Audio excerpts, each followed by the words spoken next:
पहले अगर आपने सबसे देखना है कि criminal codes and it's process, पहले मैं इसको समझा देता हूँ एक दफा क्रिमिनल कोड्स होते क्या। क्रिमिनल कोड की हायरार्की पे सवाल आ सकता है। हायरार्की ऑफ क्रिमिनल कोड्स क्या है? क्रिमिनल कोड्स की हायरार्की के अंदर सबसे जो पहली चीज है कि हायरार्की ऑफ क्रिमिनल कोड क्या है, किस तरीके से क्रिमिनल कोड जो है वो वर्क करती है, किस तरह की कौन सी बेसिक ट्रायल कोड्स होती हैं और कौन सी अपील कोड्स होती हैं। हम हमेशा बॉटम वाली साइड से स्टार्ट करते हैं, लोअर कोर्ट से स्टार्ट करते हैं। तो सबसे पहले आती है magistrate court. Magistrate court, magistrate के बाद दूसरी जो कोर्ट है that is crown court. Crown court के बाद हाई कोर्ट। अब ये तीन कोर्ट्स हैं जो ट्रायल ऑफ फर्स्ट इंस्टेंस है। कौन सी है? कोर्ट ऑफ फर्स्ट इंस्टेंस की। अब ये तीनों कोर्ट्स को कोर्ट ऑफ फर्स्ट इंस्टेंस बोलेंगे इनको। कॉफी, कॉफी और ये भी कॉफी। अब इसके बाद कोर्ट ऑफ फर्स्ट इंस्टेंस के बाद हमारी दूसरी कोर्ट्स आ जाती हैं जो कि कोर्ट ऑफ अपील है। अपील के अंदर court of appeal, court of appeal, और इसकी एक डिवीजन है जो क्रिमिनल को डील करती है। कौन सी है? CR division. सीआरडी है इसकी जो डील करती है आपकी अपील्स को। और लास्ट में कौन सी कोर्ट है? हाई कोर्ट, सुप्रीम कोर्ट है। अच्छा, सुप्रीम कोर्ट जो है वो हमारी सबसे हाईएस्ट कोर्ट है इसमें। और इसका काम भी सिर्फ और सिर्फ क्या है? इसका काम क्या है? सिर्फ अपील्स देखना। तो इसके लिए भी ये भी अपील है। एपलेट कोर्ट कहते हैं इसको। अपील को हम बोलते हैं एपलेट कोर्ट। ये भी अपील है, ये भी एपीपी है, और इसकी भी कुछ पावर एपीपी की है। आप समझ आ गया? अब मैंने एक कोर्ट ऐसी है इन पांच कोर्ट्स में से जिसका डबल फंक्शन है, बाकी सबका सिंगल फंक्शन है। और वो कौन सी डबल फंक्शन वाली कोर्ट है? हाई कोर्ट है। कि समटाइम्स ये मजिस्ट्रेट कोर्ट के जो केसेस हैं उनकी अपील के केसेस को भी ये कर लेती है, लेकिन इसका मेन फंक्शन जो है वो मुख्तलिफ डिवीजन्स हैं इसकी, वो डील करती हैं क्रिमिनल केसेस को। कोर्ट ऑफ फर्स्ट इंस्टेंस भी होती है, ट्रायल भी होता है। ठीक है, इनको ट्रायल कोर्ट्स भी बोल सकते हैं। ठीक है। अब अगर पेपर में सवाल आ जाए कि क्रिमिनल केसेस में ट्रायल कोर्ट्स कौन सी हैं, तो फिर आप क्या आंसर होना चाहिए? मजिस्ट्रेट एंड क्राउन, मेनली तो यही है। और अगर आपके पास आए कि two courts of appellate courts बताएं in the criminal procedure, appeal और वो है डबल फंक्शन वाली है क्या? ठीक है। अब एक तो हम कोर्ट्स पहले देख ली कि कोर्ट्स होती कौन सी हैं और कौन सी कोर्ट्स कैसे वर्क करती है, तो बात की बात है। लेकिन पहले हमने अब ये देखना है कि मैजिस्ट्रेट कोर्ट, क्राउन कोर्ट, इन सारों में जो क्राइम्स जाते हैं, हम क्राइम्स की भी क्लासिफिकेशंस करते हैं। तीन क्लासिफिकेशंस होती हैं: समरी, इसके अलावा ट्राइबल इधर वे, ट्राइबल इधर वे, अच्छा, और लास्ट में इंडिक्टेबल, इंडिक्टेबल क्राइम्स। अब ये क्लासिफिकेशन किस बेस पे की जाती है? On the basis of damages, seriousness, damages, damages नहीं, सीरियसनेस ऑफ क्राइम। अब समरी ऑफेंस में सिंपल मोटरिंग ऑफेंस आपके आते हैं, आपकी स्ट्रीट क्राइम्स आ सकते हैं, इस तरह की चीजें समरी ऑफेंसेस में आती हैं। थेफ्ट भी आ सकता है, बिल्कुल। कोई भी ऐसे केस जिसकी सीरियसनेस बहुत कम है, वो आपका समरी ऑफेंस है। ये ट्राइबल इधर वे का मतलब क्या होता है? इसका मतलब क्या है कि अगर तो क्राइम लेस सीरियस है, अगर क्राइम लेस सीरियस है वो समरी की तरह डील किया जाएगा, और अगर क्राइम सीरियस है तो उसको इंडिक्टेबल। मोस्टली ये होता है रॉबरी के केसेस में। किस केसेस में होता है? रॉबरी के केसेस में ये होता है in tribal either way. Robbery, if you are robbing something which has very less amount, that would be treated as a summary offense. If the crime has high intensity, seriousness है कि आपने robbery की थी और उस robbery में bank robbery की आपने, फोर्स बहुत ज्यादा यूज, फोर्स तो रॉबरी में होती है, फोर्स का एलिमेंट नहीं आप देखेंगे, हम सीरियसनेस देखेंगे।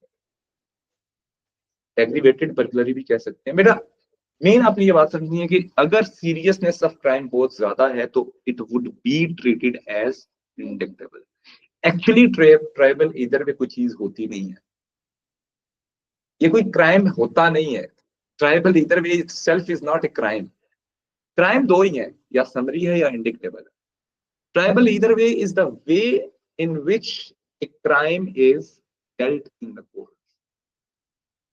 समझ आ रही मेरी बात? आप ट्राइबल इधर वे में आपका केस जो है या क्राइम जो है वो ये बताता है कि हमने उसको समरी की तरह डील करना है या हमने उसको इंडिक्टेबल की तरह। Is it clear? ये आपका है। तो हमने इसकी क्लासिफिकेशंस कर ली। तो एक्चुअली हम, क्योंकि बुक में नाम 3 लिखे हैं, आपने भी 3 ही पढ़े हैं, हम 3 का यूज कर लें, ठीक है। लेकिन एक्चुअली आपको डिस्टिंक्शन पता होनी चाहिए कि इनमें होती क्या। Predictable the most serious types of crime. Grievous crime जो होते हैं और जो बहुत ज्यादा ह्यूमैनिटी के अगेंस्ट क्राइम्स हो सकते हैं। आपने किसी का मर्डर कर दिया, बहुत बड़ा क्राइम है, ठीक है। रॉबरी आपने की है, बैंक रॉबरी की है, मिलियंस ऑफ पाउंड्स रॉब किए हैं, बिग क्राइम है, ठीक है।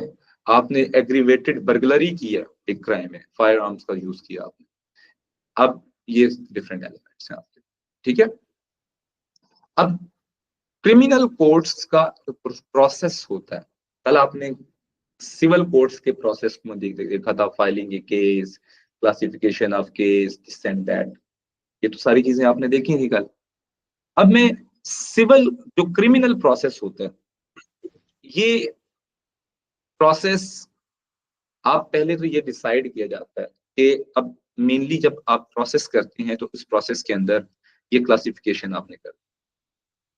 अब इन क्लासिफिकेशंस के अंदर फर्दर हमने ये देखना है कि जो समरी ऑफेंस है वो किस लेवल पे है। लेवल ऑफ समरी ऑफेंस देखते हैं। There are 5, actually 5 levels of offence. Summary के अगर आगे डिटेल है।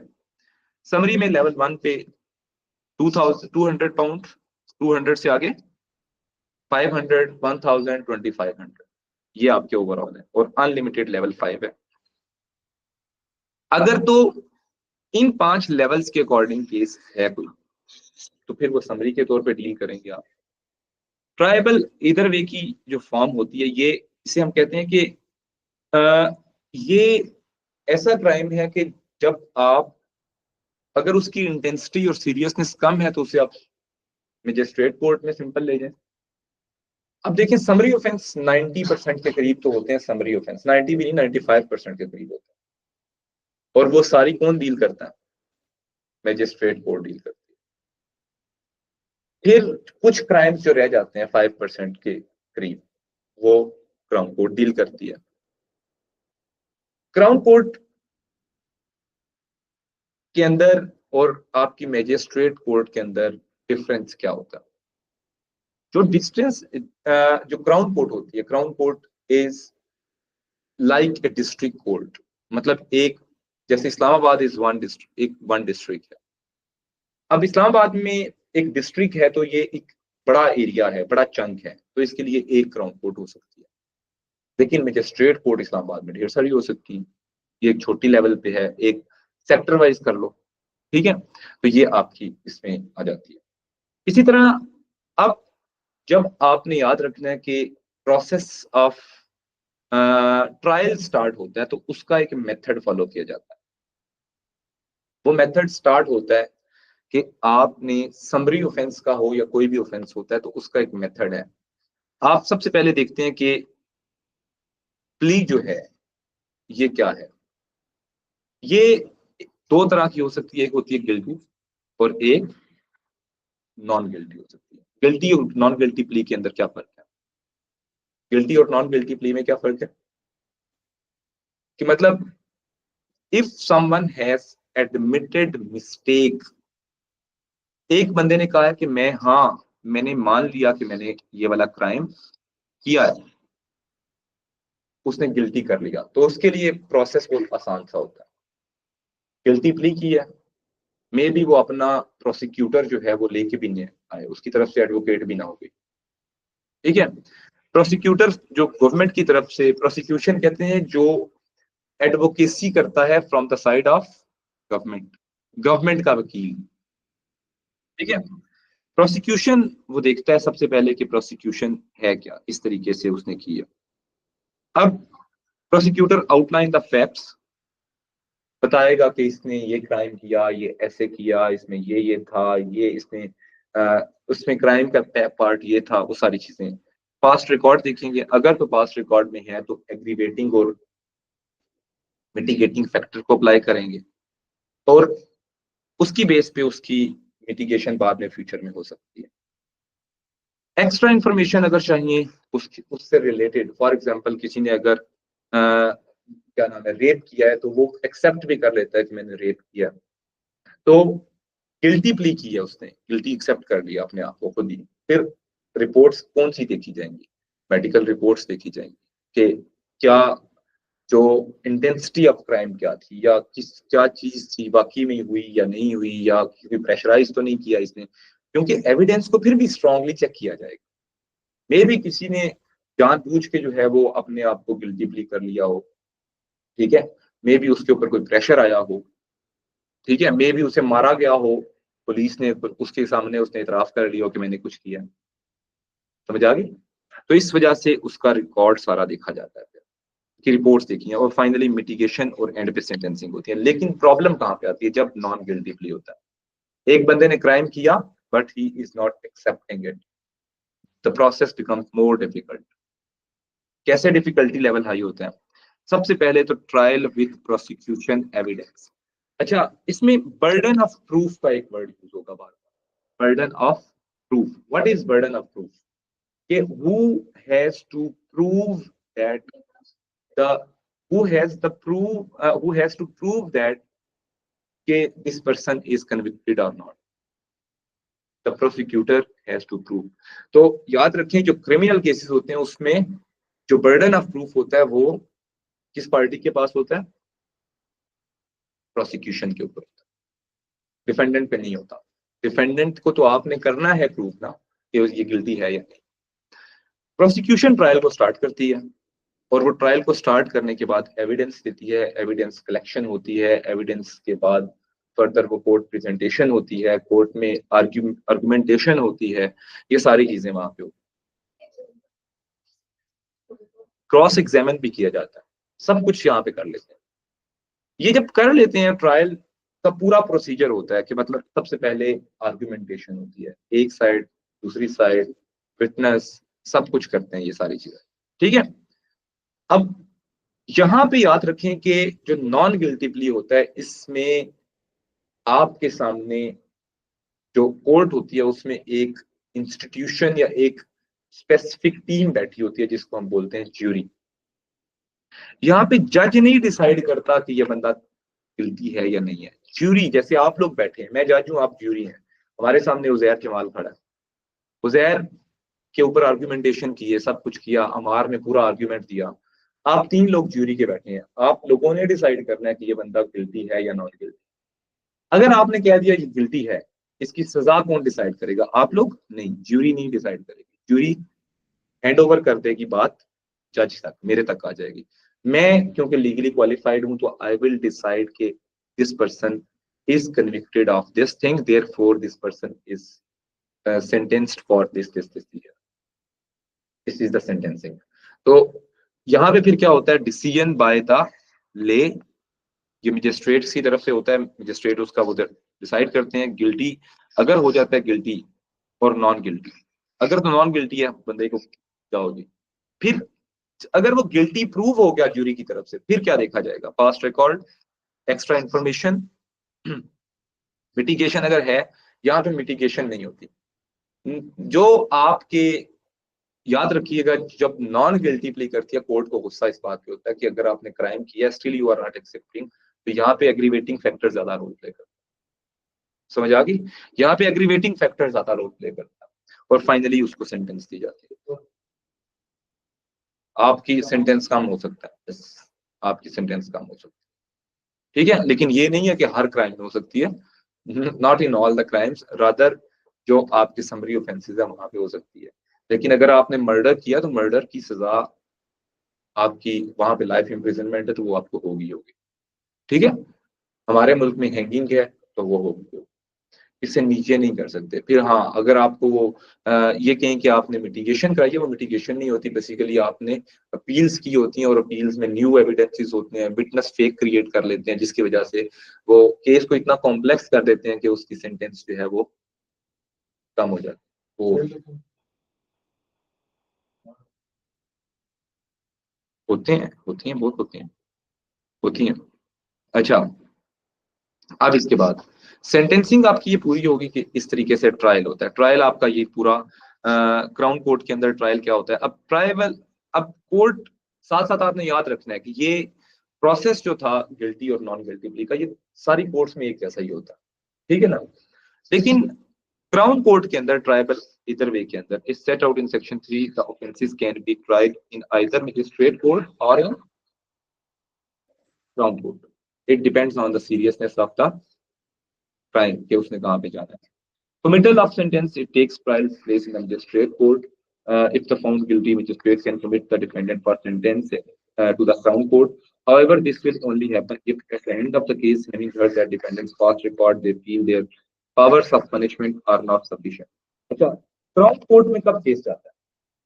अब देखिए, जो आपकी मजिस्ट्रेट कोर्ट होती है उसकी उसकी एक लिमिट होती है कि ये, वो फॉर इंस्टेंस उनकी लिमिट है कि वो 2 साल तक सेंटेंसिंग दे सकते हैं।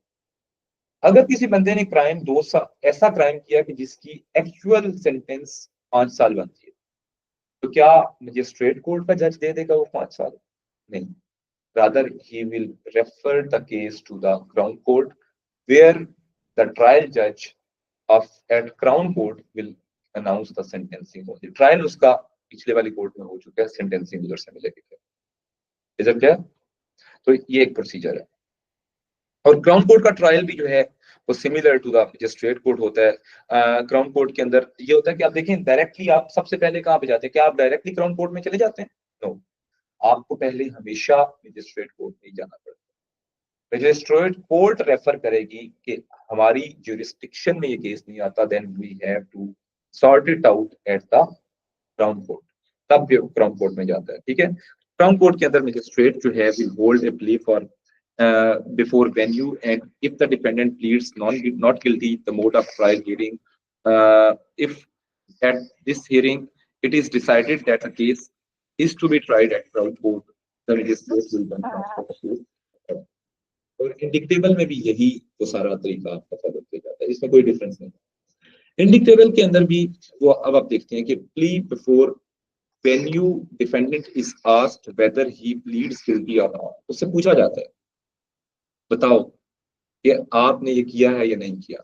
तो अगर तो वो गिल्टी कर लेता है अपने आप से, magistrate will hear the facts, decide if there is sentencing power are sufficient, if sufficient will sentence, if not then case will be referred to the crown court.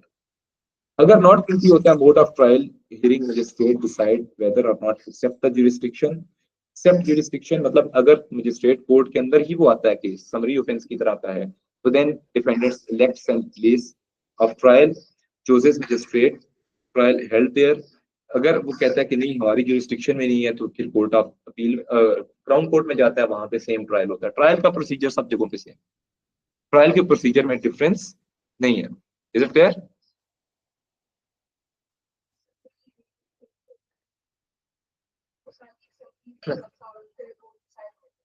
अच्छा, मैं बता देता हूँ क्राउन कोर्ट में बेसिकली ये, अब मैं आपको बात बता देता हूँ कि ये जो आपका प्रोसीजर है ना, ये सारी चीजें जो राइट अप कर रहा होता है ना, वो एडिटर होता है। Editor is the person who works on the behalf of जज।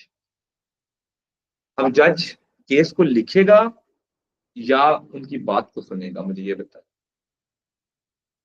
विटनेस की बात को सुनेगा या केस? अगर जज को आप ये भी टास्क दे रहे हैं कि तुमने खुद ही लिखना है और तुमने खुद ही फैसला भी करना है, हर फैक्ट्स फैक्ट्स बेसिकली लिखता है एडिटर। आपने कभी फिल्म मूवीज में देखा होगा कि जज के नीचे एक बंदा बैठा लिख रहा होता है, टाइपराइटर, एडिटर, ठीक है। वो क्या कर रहा होता है, उसकी रीजन क्या होती है कि जज जो है वो मल्टीटास्किंग तो नहीं कर सकता, कंसंट्रेशन उसकी लूज हो जाएगी अगर वो लिखेगा तो, ठीक है।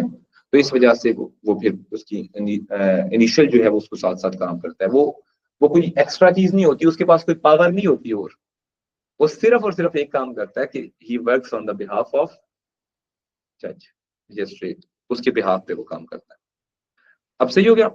अब इसके बाद हमारे पास आ जाता है कि if you are not satisfied with the sentencing, फिर क्या करेंगे? अपील पे जाएंगे।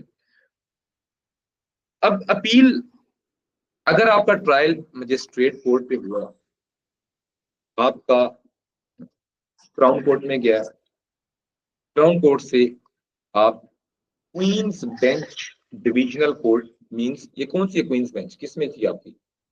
ये क्वींस बेंच किस में? हाई कोर्ट में था। वहां से आप डायरेक्टली आप सुप्रीम कोर्ट की आप इसमें एक रूट ये है, ठीक है। अगर क्राउन कोर्ट से आपको जाना है तो क्राउन कोर्ट से आप डायरेक्टली कहाँ पे अपील लेके जाएंगे? कोर्ट ऑफ अपील में। और फिर आप अगर आपने मजिस्ट्रेट कोर्ट के अपील की तरफ जाना है, पहले आपको क्राउन कोर्ट जाना पड़ेगा, वहां से डिफेंस होगा दोबारा, डिफेंस के बाद डिफेंस वहां पे दोबारा कराया जाएगा, डिफेंस होगा, डिफेंस के बाद वो रेफर करेंगे, फिर वो आप क्वींस बेंच में जाएंगे, क्वींस बेंच से आप डायरेक्ट सुप्रीम कोर्ट में, यहाँ पे court of appeal criminal division bypass हो जाएगी। ये दो वेज हैं अपील्स के, ये दोनों वेज को आप फॉलो करेंगे और फाइनली आपकी अपील हो जाएगी, ठीक है। अब फिर इसके ऊपर सवाल आता है, कोर्ट ऑफ अपील में पावर्स क्या होती हैं? ये पावर्स के ऊपर अलग से सवाल आ सकता है। कोर्ट ऑफ अपील्स पावर क्या है? अलाउ ए डिफेंडेंट, अब ये पावर्स मैं सिर्फ ये पॉइंट्स के अंदर ही आपको पढ़ाऊंगा, बाकी आगे इसी की डिटेल लिखिए। Allows the defendants appeal and क्वेश A conviction, vary the conviction to that of lesser offense of which the defendant could have been convicted, decrease but not increase any sentence imposed, dismissal the appeal, order that there should be retrial of the case in front of a new jury। ये सारी appeals जो हैं वो हो सकती हैं। अब appeals दो तरह की हो सकती है, अपील डिफेंस भी कर सकता है और अपील प्रोसिक्यूशन भी कर सकता है।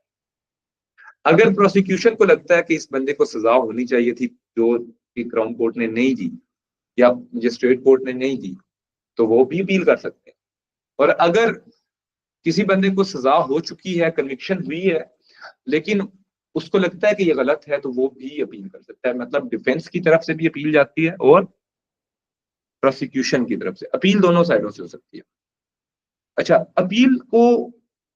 अपील किस किस ग्राउंड पे कर सकते हैं आप? What are the grounds of appeal? Appeal के ग्राउंड्स क्या होते हैं क्रिमिनल लॉ में? सबसे पहले, if there is error in the point of law, आप अगर समझे कि आपको लगता है कि पॉइंट ऑफ लॉ में कोई गलती है, अपील होनी चाहिए, तब आप करें। अगर आपको लगता है कि सेंटेंस ज्यादा दे दी गई है, कम होनी चाहिए, तब आप अपील कर सकते हैं। या फर्दर अपील्स के अंदर कि मतलब प्रोसिक्यूशन और ये जो दोनों हैं, ये फर्दर इनको लगता है कि ये अभी भी इनको सोल्यूशन नहीं मिला, तो ये फर्दर अपील्स की तरफ जा सकते हैं। फर्दर अपील्स का मतलब है सुप्रीम कोर्ट में। तो ये अपील करने के पीछे ग्राउंड से होते हैं। अच्छा, अब क्रिमिनल केसेस रिव्यू कमीशन, ये 2 नंबर का सवाल है, ये बहुत छोटा सा सवाल है लेकिन ये पेपर में आ सकता है। ये लिख लें इसको, ये क्या होता है?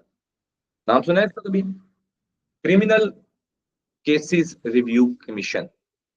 ये एक अलहदा से एक बॉडी है जो काम कर रही है किस चीज के बारे में? अपील्स को देखती है कि क्या अपील्स जो की गई थी वो जस्टिफाइड थी या नहीं, क्या अपील्स के ऊपर it has the power to investigate all the possible miscarriages of justice including summary offense and refer the cases back to the courts.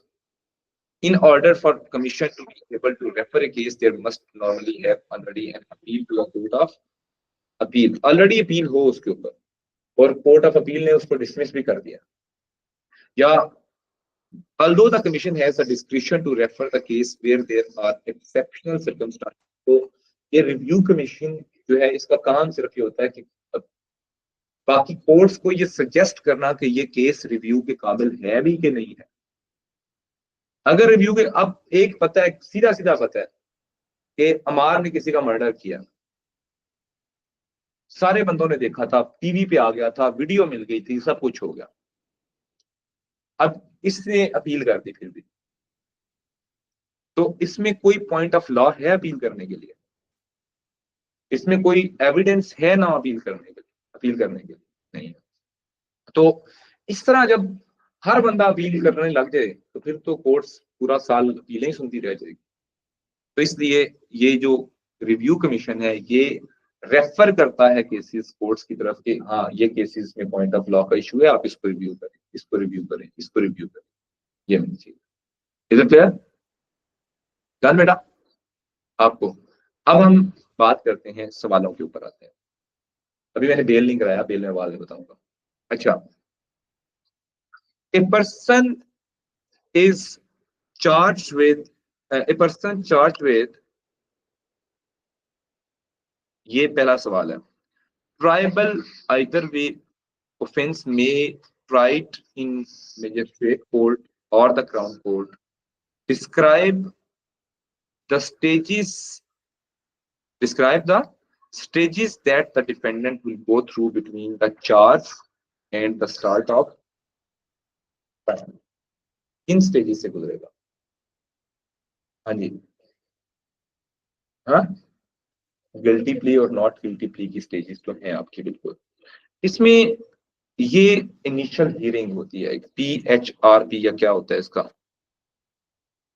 ये ट्राइबल इंडिक्टेबल, ट्राइबल इधर में का उसने कुछ बोला था ना, ये देखें। अब ट्रायल से पहले वो जिस स्टेज से पूछते हैं तो सबसे पहले तो उससे पूछा जाता है कि गिल्टी है या नॉन गिल्टी है, ये आपकी पहली स्टेज है। गिल्टी होगी तो उसका प्रोसेस आप बताएंगे, ट्रायल, अब अगली डिटेल नहीं बताएंगे ट्रायल कैसे होता है, कि ये केस अगर तो उसने गिल्टी एक्सेप्ट किया है तो फिर उसके बाद डायरेक्टली ट्रायल स्टार्ट होगा। पहला पैराग्राफ आपका गिल्टी पे बनता है, नॉन गिल्टी के ऊपर आपके 2 पैराग्राफ आराम से बनते हैं। कैसे? नॉन गिल्टी के ऊपर पहले आपने बताना है कि नॉन गिल्टी है, फिर mode of trial, hearing magistrate decide whether or not to accept the jurisdiction, वो पहले डिसाइड करेंगे कि ये क्राउन कोर्ट के पास जाना चाहिए या मजिस्ट्रेट कोर्ट के पास जाना चाहिए। फिर उसके बाद अगर तो जुरिस्डिक्शन होती है तो फिर वो डिफेंडेंट को place of time time table और वो सारी चीजें एलोकेट कर दी जाती हैं और उस टाइम के ऊपर मजिस्ट्रेट कोर्ट में हो जाता है। अगर मजिस्ट्रेट कोर्ट की जुरिस्डिक्शन में नहीं होता तो it refers to the crown court, और क्राउन कोर्ट के अंदर भी वेन्यू और वो सारी चीजें दी जाती हैं और उसका ट्रायल किया। ठीक है, ये ट्रायल से पहले, ये वाला पैराग्राफ ट्रायल से पहले है सारा, ठीक है, ये बिफोर ट्रायल। अच्छा, assess the advantages, disadvantages of the defendant choosing to be tried in the crown court। जी बेटा, इसके डिसएडवांटेजेस बताने। बेल कम मिलती है, ठीक है, और सजा ज्यादा मिलने के चांसेस बहुत होते हैं क्योंकि क्राउन कोर्ट की पावर तो जो है वो लाइफ सेंटेंस भी दे सकती है।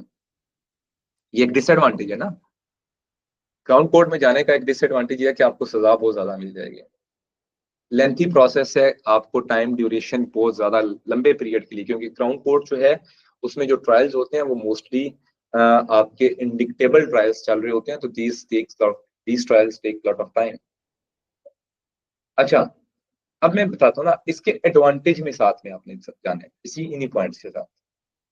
अब डिफेंडेंट अगर चूज करता है कि उसका ट्रायल क्राउन कोर्ट में हो, उसका एडवांटेज ये है कि in the crown court the judges are more qualified, experienced, and second इसका फायदा ये है कि although उसको सजा ज्यादा होगी but there are more chances that the mitigating factors, if that person is defendant is जो है क्या नाम है, गिल्टी प्ली उसने किया है और डिफेंडेंट जो है उसने गिल्टी प्ली कर लिया, तो वहां पे एग्रीवेटिंग फैक्टर से, मिटिगेटिंग फैक्टर से he could get more benefits.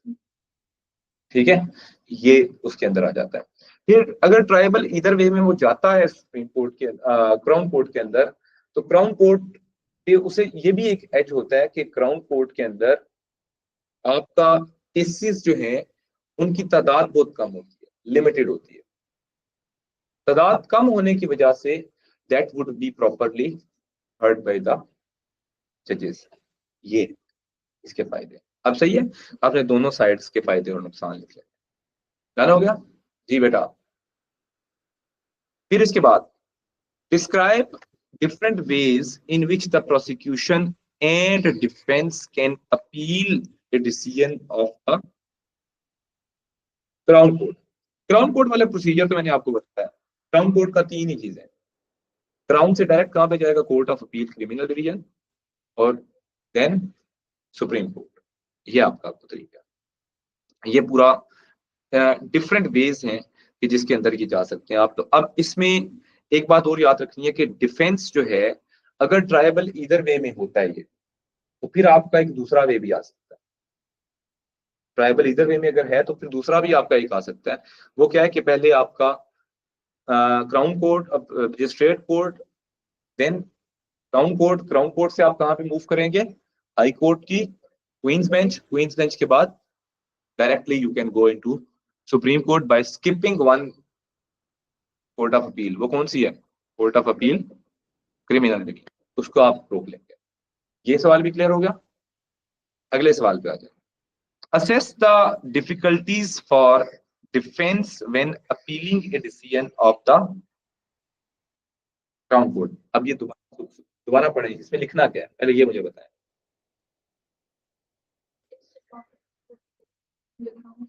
हाँ जी, अच्छा।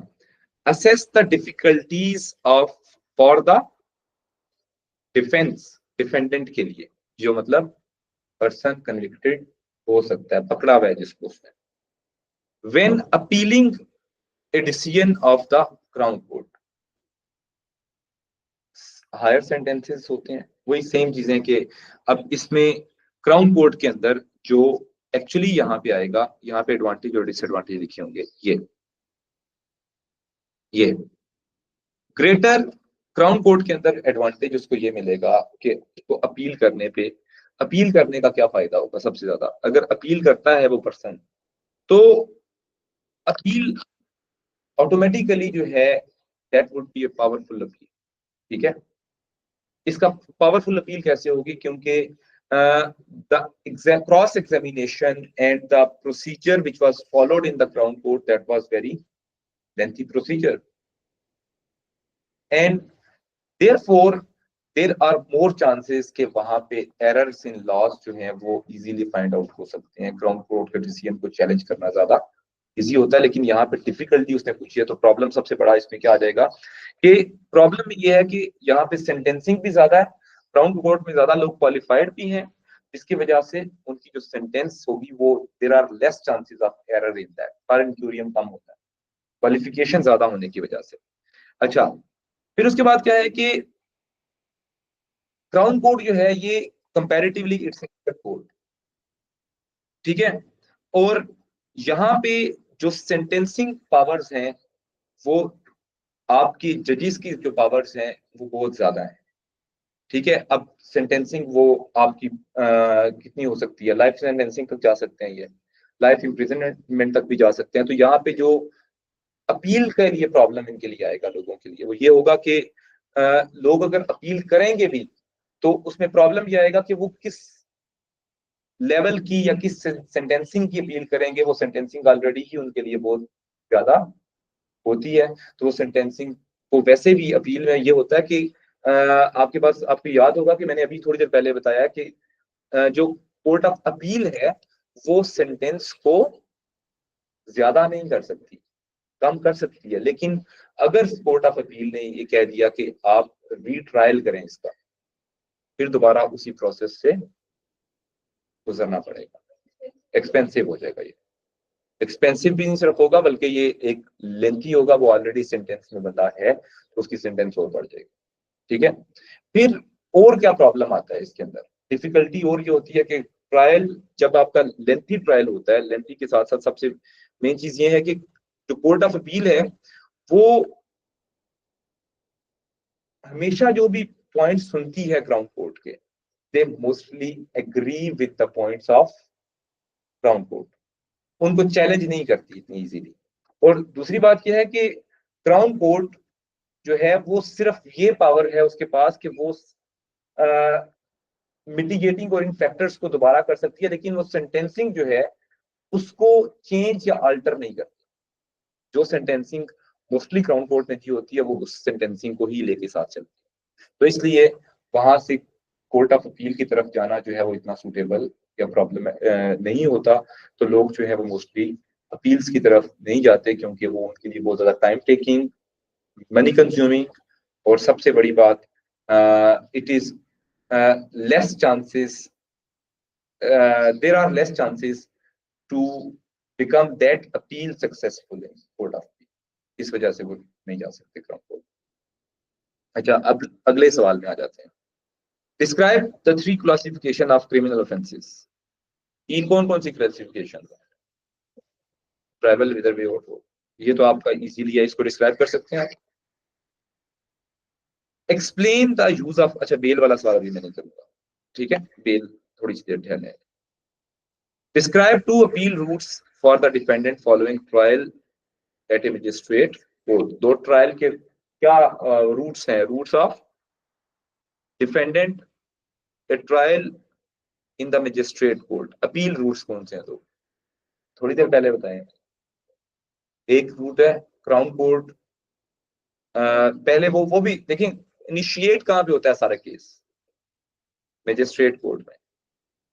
Magistrate court, crown court directly queen's bench और सुप्रीम कोर्ट। दूसरा रूट क्या है?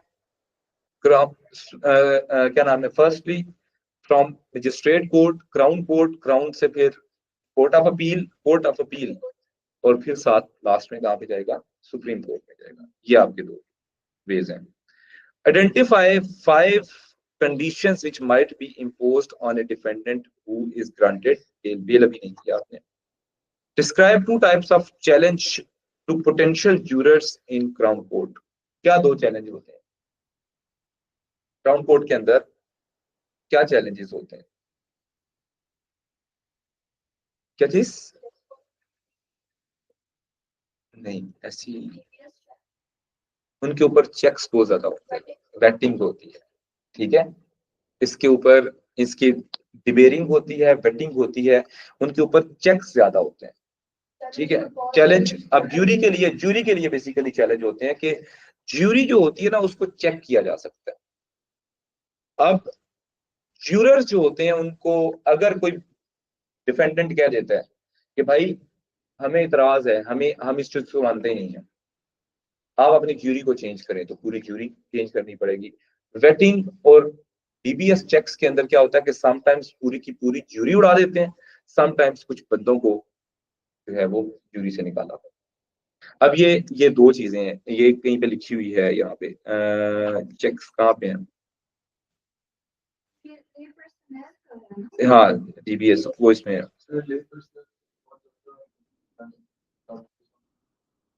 मुश्किल है, कम आएगी फिर बेटा। कंपलसरी तो फिर भी कहीं से आ सकता है ना, कंपलसरी के लिए तो हम। अच्छा, ज्यूरी के चेक होते हैं ना बेसिकली। अच्छा, ये यहाँ पे भी आप, ये यहाँ पे ना इस टाइटल के अंदर लिखा होगा, disclosure by prosecution and defence, ठीक है। सो इसमें जो है वो आपकी इंफॉर्मेशन वगैरह, फिर उसके अलावा जो ज्यूरी होती है उसको चेक किया जाता है कि ज्यूरी जो है ये प्रॉपरली चूज भी की गई है या नहीं है, ज्यूरी के कोई रिलेटिव तो नहीं है, कि कोई जो रिलेटिव है वो तो नहीं है ज्यूरी में बैठा हुआ, ये सारी चीजें। फिर उसके अलावा प्रैक्टिशनर्स को देखा जाता है, कहीं पे कोई जज तो नहीं है, जज become the part of jury, तो वो इस तरीके से ज्यूरी के अंदर वो भी देखते हैं। फिर कोई पुलिस ऑफिसर तो नहीं है, ठीक है, कोई ज्यूरी में ऐसा पर्सन तो नहीं बैठा जिसका दूसरा रिलेटिव जो है किसी हाई पोस्ट पे बैठा है, तो ये सारे चेक्स आप देखते हैं इसके अंदर। ये दो चैलेंजेस है, वेटिंग और डीबीएस है, कोई इसमें है भी ऐसा नहीं है वो किसी और टाइटल के अंदर लिखा हुआ है। यहाँ पे भी, यहाँ पे अब लिखा हुआ है लेकिन मुझे एग्जैक्टली नहीं पता किस पेज पे है। अच्छा, अब आ जाते हैं बेल के ऊपर। बेल कितने टाइप्स की होती है? बेल की एक्चुअली कितने टाइप्स हैं? दो टाइप्स होते हैं। कितने टाइप्स होती हैं? एक होती है पुलिस बेल और एक होती है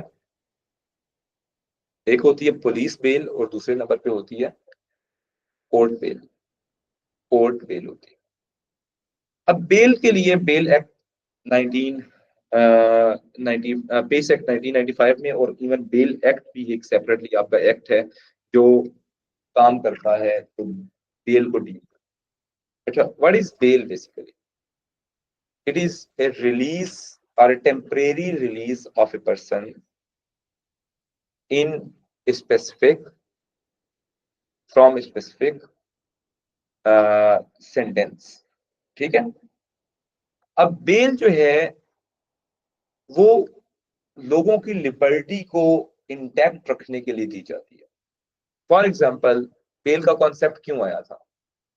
ए person who is the sole runner of his family, he is the breadwinner for his family, and this person has done something wrong जिसकी वजह से उस पर ट्रायल चल रहा है। ड्यूरिंग ट्रायल उस पर्सन को बेल दे दी जाती है जब तक प्रूफ नहीं होता, क्योंकि उसके पीछे मेन एलिमेंट क्या है कि वो पर्सन जो कि पूरी फैमिली को रन कर रहा है उसकी फैमिली सफर ना करे। बेल हमेशा समरी ऑफेंसेस वगैरह में मिलती है। ठीक है। इंडिक्टेबल क्राइम्स में बेल नहीं मिलती इस तरह। अगर आप एक मर्डरर को बेल दें वो तो भाग जाएगा, नजर भी नहीं आएगा आपको। तो वो क्राइम जिनकी बेल पॉसिबल नहीं है वो आपके इंडिक्टेबल क्राइम्स हैं, बाकी क्राइम्स की आपकी बेल पॉसिबल है। अब बेल, पुलिस की पावर क्या है? पुलिस के section 38 of PACE amended by criminal justice public order 1994, a custody officer can refuse the bail if the suspect's name address cannot be discovered, if there is doubt to whether the name and address is given genuine. Apart from this, normal principles apply as to when bail should be granted as set out by the Bail Act 1976. अब bell, police जब अपना investigation करती है तो police सबसे पहले क्या करती है? बंदे को पकड़ती है और कहाँ पे लेके आती है? Police station. एक आपको बेल पुलिस स्टेशन से मिल जाती है कि आप पे क्राइम तो नहीं होता ना, आप क्रिमिनल तो नहीं है, यू आर सस्पेक्टेड। तो सस्पेक्ट के केस में custody officer, if the custody officer is confident enough के this person should be granted bail, because custody officer को पता है कि आपका ये घर है, इस जगह पे आप रहते हैं, आपको इलेक्ट्रॉनिक टैगिंग कर देता है, कुछ भी करके आपको भेज देता है, ये तो वो बेल दे सकता है। ये हमेशा याद रखें कि बेल जो है ये कंडीशनल होती है। It is basically given for a certain time period until the trial begins. इसमें आपको, अगर ट्रायल स्टार्ट है और आपको कोर्ट कहती है और पुलिस कहती है आप आए, इन्वेस्टिगेशन चल रही है आपकी, फिर आपको पुलिस स्टेशन पे ऑन दो स्पेसिफिक डेज जाना पड़ेगा। अगर आप नहीं जाते फिर पुलिस बेल कैंसिल करती है और पुलिस कहती है अब नहीं मिलेगी बेटा बेल, अब हमारे पास ही रहे। फिर वो पुलिस परमिशन लेके आती है मजिस्ट्रेट कोर्ट से कि इस पर्सन को हमें इतने दिन के लिए दे दो। ठीक है, रिमांड जिसको आप बोल सकते हैं, वो मिल जाता है। फाइनली पुलिस के हाथ से पावर चली जाती है जब ट्रायल स्टार्ट हो जाता है। ट्रायल जब स्टार्ट हो जाए फिर बेल कौन दे सकता है? सिर्फ कोर्ट बेल दे सकती है।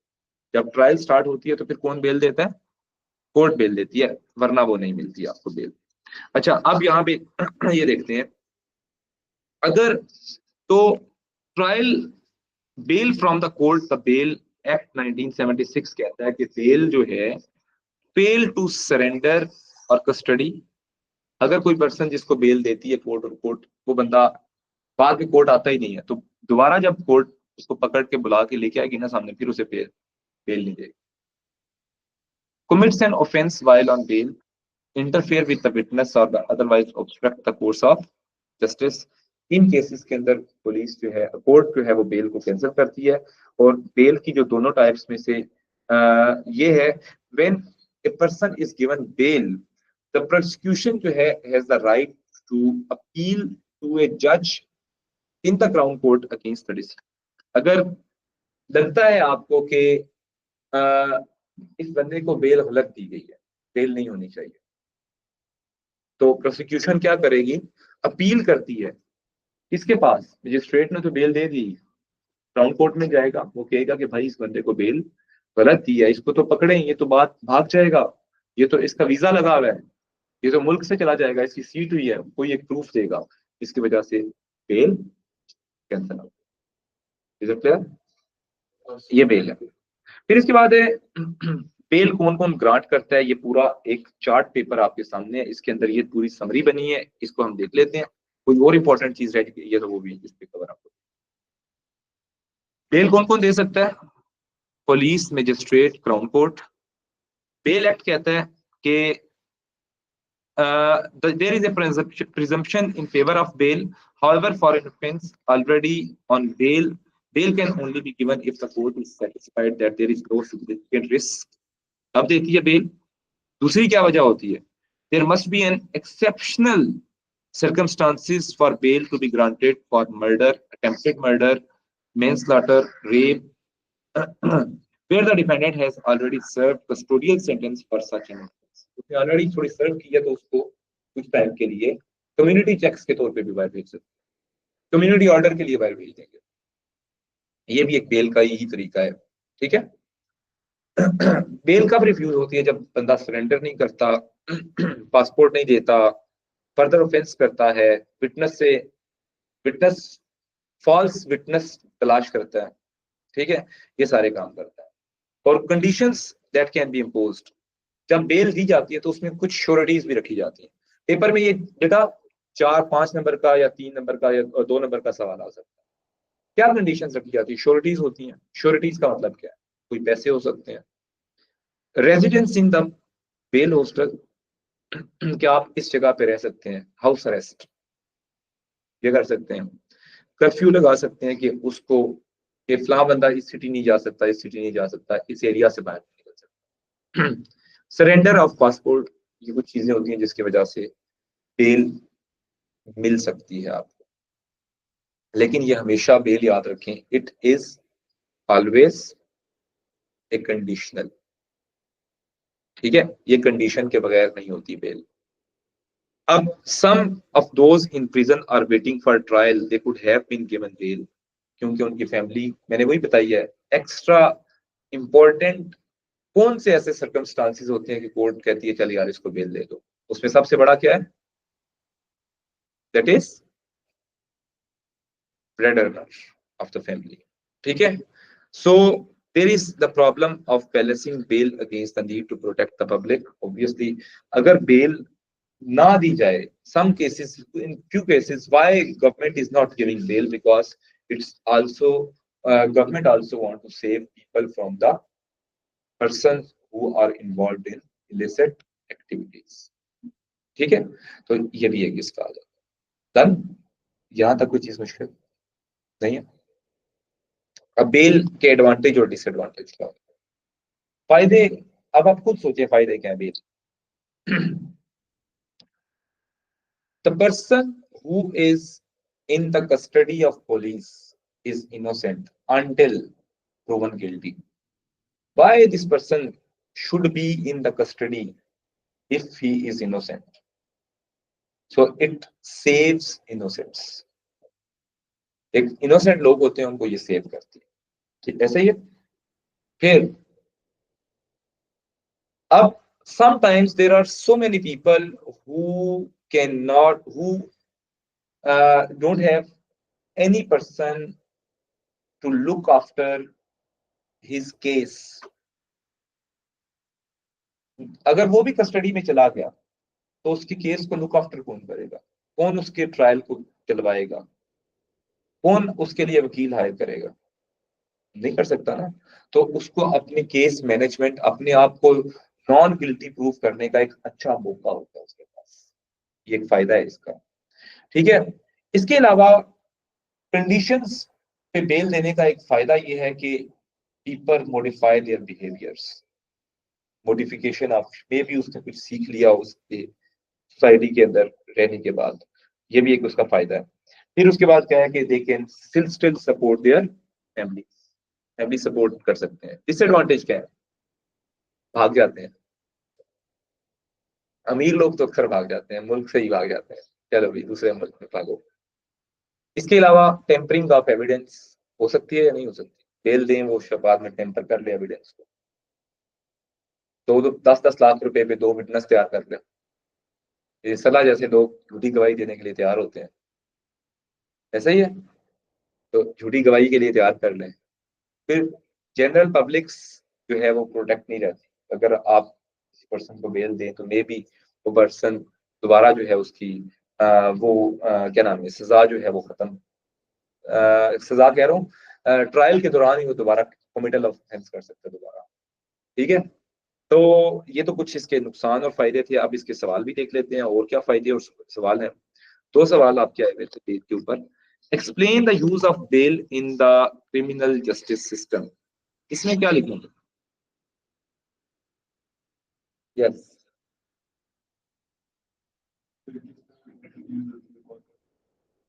किस तरह यूज होती है, कौन कौन ले सकता है, ये सारी आपने बताई है। Police, police bail, conditional bail, end of bail, sureties, conditions of bail, similarly court bail, conditions of bail, sureties of bail, ये सारी चीजें आपने, ये वही चीज है जो मैंने पढ़ाई है। फिर assess whether the use of bail achieves suitable balance between the public safety interests and the rights of suspect। सवाल अच्छा है बहुत आसान है। क्या लिखना है इसमें? एडवांटेजेस और डिसएडवांटेजेस। एडवांटेज आपने जितने भी लिखने हैं वो एक सेंस में लिखने हैं। सेंस ये है कि वो राइट्स ऑफ सस्पेक्ट है। क्या है? अब इसमें एक चीज एडिशनल आएगी, वो मैं बाद में बताता हूँ, एंड पे आएगी वो। दूसरी साइड पे आपने क्या लिखना है कि आपने कहना है नहीं नहीं भाई बेल नहीं करनी। बेल दोगे तो उससे क्या होगा कि पब्लिक सेफ्टी खतरे में है, चांसेस ऑफ क्राइम है, क्राइम खत्म नहीं हो सकते, क्राइम बढ़ेंगे इससे, ये टेम्परिंग ऑफ फिटनेस हो सकती है, आप उसको ये भी बताएंगे। लेकिन एंड पे आपको प्रूव क्या करना है? What you are suppose to prove, is there a balance? सलाह, is there a balance between, balance होगा? आपने बैलेंस भी बताना है। फिर इसमें ओपिनियन में आप अपना बैलेंस लिखेंगे, तो आप कहेंगे कि bail is more beneficial than there are the negative sides of bail, ठीक है। It allows all those people who are innocent but still facing trials। It saves so many people from becoming a criminal। वो कहते हैं ना कि डर होता है हर इंसान में, जब वो डर खत्म हो जाता है तो इंसान, हर बंदे में जेल जाने का डर है, एक पुलिस के अंदर थाने में जाने का डर है। एक बार दफा बंदा थाने से जूते खाए वो दोबारा भी खा लेगा, ऐसा ही है ना। पहली दफा जाना ही मुश्किल है थोड़ा, बाद में तो आपको आदत बन गई। तो ये भी सही बात है ना, यही बात तुम्हें पसंद आई है। हाँ, अच्छा आगे नेक्स्ट आप देखें, एक और सवाल है कि identify 5 conditions which might be imposed on a defendant who granted bail. क्या है? अपने पास से बना लें सारी, सर्टन एड्रेस लगा लें, इलेक्ट्रॉनिक टैगिंग लगा लें, इसके अलावा श्योरिटीज लगा लें, इसके अलावा पासपोर्ट कन्फिस्केशन बता रहे हैं इंपॉर्टेंट, CNIC कन्फिस्केशन लगा दें, ठीक है, living on a certain address लगा दें, इसके अलावा कर्फ्यू लगा दें, बैन फॉर सर्टन एरियाज कर दें, बेल हॉस्टल्स में भेज दें, जो भी लिखना है लिख दें। 10 6 7 तो मैंने भी आपको बताया। खुद ही लिखते जाओ सारी, ठीक है, ये कंडीशन। तो यहाँ पे हमारा ये चैप्टर क्या हुआ,